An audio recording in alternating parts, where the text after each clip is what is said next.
எல்லாருக்கும் வணக்கம். நான் Hema Subramanian. Welcome to home cooking Tamil. இந்த ஹெல்த்தி ரெசிபீஸ் வீக்கில் இன்றைக்கி உங்களுக்கு ஒரு சிம்பிள் பிரேக்ஃபாஸ்ட் ரெசிபி காட்ட போகிறேன்.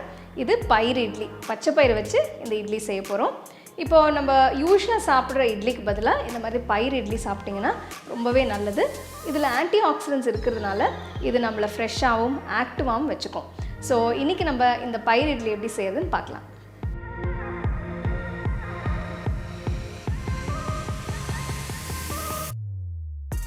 To watch this recipe in English, click on the link given in the description box.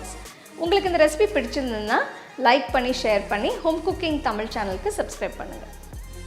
First பச்சை பயிறு ஊற வைக்கணும். நான் 1 கப் பச்சை பயிறு எடுத்து கழுவி தண்ணி ஊற்றி வச்சுருக்கேன். இது அட்லீஸ்ட் 8 மணி நேரம் ஊறணும். முடிஞ்சால் நைட்டு ஃபுல்லாக ஊற வச்சுருங்க.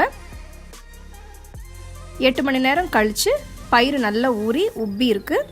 இதை மிக்சர் ஜாரில் போட்டு அரைச்சிக்கோங்க. மாவு நல்லா மையாக இருக்கணும். இதை ஒரு பவுலில் எடுத்து வச்சுருங்க.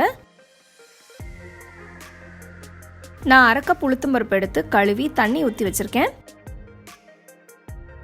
2 மணி நேரம் ஊறணும். உளுந்து 2 மணி நேரம் ஊறிடுச்சு. தண்ணியை வடிகட்டி மிக்சியில் போட்டு கொஞ்சம் தண்ணி ஊற்றி நல்ல மையாக அரைச்சிக்கோங்க. உளுந்து மாவு ரெடி. நல்ல மையாக அரைஞ்சிருக்கு. இதை பயிறு மாவோடு போட்டு 1 டீஸ்பூன் உப்பு போட்டு நல்லா கலந்துருங்க.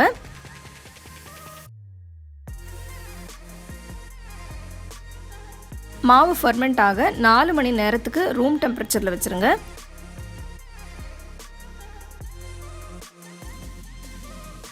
இப்போ மாவு நல்லா புளிச்சிருச்சு. இட்லி செய்யறதுக்கு ரெடியாக இருக்குது. செக் பண்ணிவிட்டு வேணும்னா கொஞ்சம் உப்பு போட்டுக்கோங்க.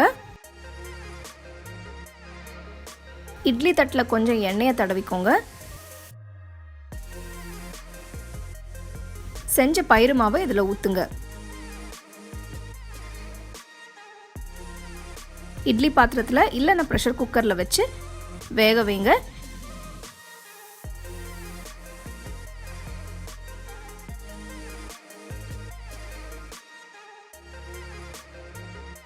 இட்லி வெந்ததும் வெளியே எடுத்து 2 நிமிஷத்துக்கு ஆற விட்டு இட்லியை எடுத்துருங்க. இந்த அருமையான இட்லியை சட்னி சாம்பாரோட சூடாக சர்வ் பண்ணுங்க.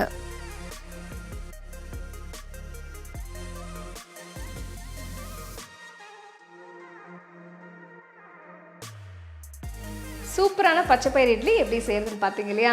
ஸோ நம்ம யூஸ்வலாக சாப்பிட்ற இட்லிக்கு பதிலாக இந்த மாதிரி பயிறு இட்லி சாப்பிட்டிங்கன்னா உடம்புக்கு ரொம்பவே நல்லது. இது நீங்கள் சூடாக சட்னி சாம்பார் வச்சு சர்வ் பண்ணுங்கள். கண்டிப்பாக இந்த ரெசிபியை ட்ரை பண்ணி ருசிச்சு சாப்பிடுங்க. You can get a copy of our first edition of the home cooking book on 21 frames.